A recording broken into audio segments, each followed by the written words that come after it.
আৰিফ তোৰ দেউতাচোন তোক কেতিয়াৰ পৰা মাতি আছে দে দেউতাৰে কাৰণে অলপ ভালকে ফুৰিবলৈ যাব নোৱাৰো সকলো সময়তে মোক বিৰক্ত কৰে বাদ দিয়ে এনে মাতি আছে চা আৰিফ কোনো দেউতাই কেতিয়াও তেওঁৰ সন্তানক এনে নামাতে আৰু যদি মাতেও তাক মৰম লুকাই থাকে যা শুনগৈ চা মোহিত জ্ঞান চান মোক নেদবি তই যেনেকুৱা আছা তেনেকুৱা থাক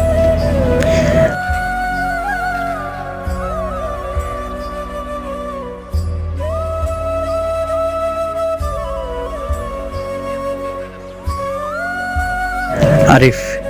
এটা কথা ভালকে শুন এতিয়া তোৰ দেউতাক আছে মানে তোৰ ওপৰত চাহ আছে সাহস আছে উপদেশ দিয়াৰ মানুহ আছে জীৱনত সফল হোৱাৰ বাট মুক্ত আছে আৰু মোক চা ল'ৰালি কালতে দেউতাকক হেৰুৱাই এতিয়া কিমান কষ্টত আছো সকলোখিনি মোৰেই কৰিবলগীয়া হয় কোনোবা কিবা বেয়াকৈ ক'লেও মোৰ তলমুৱাকৈ থাকিব লগা হয় সেইদিনাখন কোনো ভুল নকৰাকৈ আবুল ভাইয়ে মোক মাৰিলে তথাপিও এটা শব্দ ওলাব নোৱাৰিলোঁ মই গম পাওঁ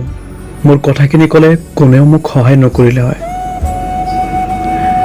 আজি মোৰ দেউতাই থাকিলে কিবা নহয় কিবা এটা কৈ মোক সান্তনা দিলে হয় ক'লে হয় নাকান্দিবি বাবু সকলো ঠিক হৈ যাব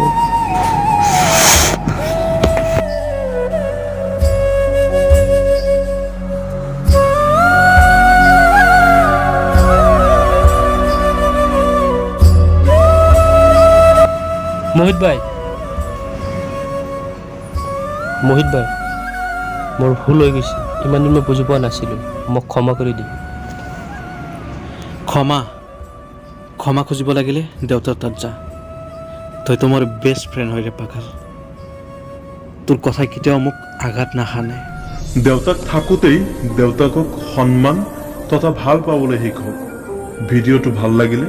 সকলোকে দেখুৱাৰ সুযোগ কৰি দিয়ক ধন্যবাদ